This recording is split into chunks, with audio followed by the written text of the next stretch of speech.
Hi hello നമസ്കാരം. അപ്പം നമ്മൾ റിസോർട്ടിൻ്റെ വീഡിയോ കണ്ടിട്ടുണ്ടായിരുന്നു. അവിടുത്തെ റൂം ടൂറാണെന്ന് കാണിക്കുന്നത്.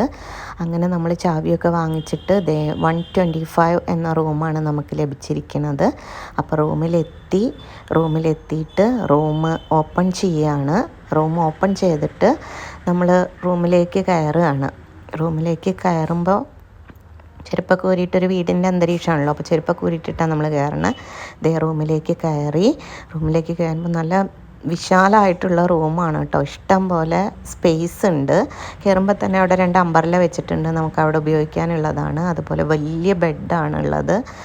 പിന്നെ ഒരു ചെറിയ സോഫ സെറ്റി ഉണ്ട്. നല്ല ഭംഗിയുള്ള പെയിൻറ്റിങ്സ് ഉണ്ട് ചുമരിലൊക്കെ. നല്ലൊരു ലാമ്പ് ഉണ്ട്. അതേപോലെ തന്നെ ഇപ്പുറത്തെ സൈഡിലേക്ക് വന്നു കഴിയുമ്പോൾ അവിടെ ഒരു ലോക്കറുണ്ട്. അതേപോലെ ഒരു ഡ്രസ്സിങ് ടേബിൾ ഉണ്ട്. നല്ല ലോക്കറാട്ടോ. പിന്നെ അവിടെ കുളിച്ച് കഴിഞ്ഞാൽ ഇടാനുള്ള ഒരു ഡ്രസ്സ് ഉണ്ട്. പിന്നെ ഇത് ബാത്റൂമാണ്. ബാത്റൂം എന്ന് പറഞ്ഞാൽ ഒരു ബെഡ്റൂമിൻ്റെ അത്രയും വലിപ്പമുണ്ട് ബാത്റൂം.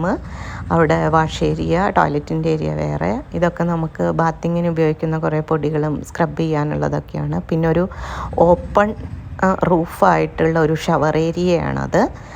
അതേപോലെ തന്നെ അല്ലാതെ കുളിക്കാനുള്ളത് ഉണ്ട്. ചൂടുവെള്ളമുണ്ട്, തണുത്ത വെള്ളമുണ്ട്. 24 hours ചൂടുവെള്ളവും തണുത്ത വെള്ളവും ഉണ്ട്.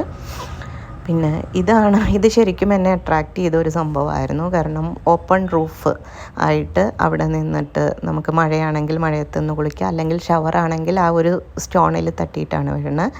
ഇത് ബെഡിൻ്റെ മുകളിൽ നല്ലൊരു പെയിൻറ്റിങ് ഉണ്ട്. തൊട്ടിപ്പുറത്ത് പിന്നെ ഇതെന്ന് പറഞ്ഞു കഴിഞ്ഞാൽ രാവിലത്തെ ചായ ഉണ്ടാക്കാനുള്ളതാണ്. പല ടൈപ്പ് ഓഫ് കോഫികളുടെ പൗഡേഴ്സാണത് ഇരിക്കണത്. ഏത് വേണമെങ്കിൽ നമുക്ക് രാവിലെ ഉണ്ടാക്കാം. അതുപോലെ കുറച്ച് കാഷ്നട്ട്, കുറച്ച് ബദാം അങ്ങനെയുണ്ട്. 2 ബോട്ടിൽ വെള്ളമുണ്ട്. ഇത് നമ്മുടെ റൂമിൽ നിന്നുള്ള റൈറ്റ് സൈഡിലുള്ള ഒരു വിൻഡോ ആണ്. ഈ വിൻഡോ തുറന്നു കഴിഞ്ഞാൽ നമുക്ക് പുറത്തെ കാഴ്ചകൾ കാണാം. അപ്പോൾ ഇത്രയേ ഉള്ളൂ. Okay, bye bye.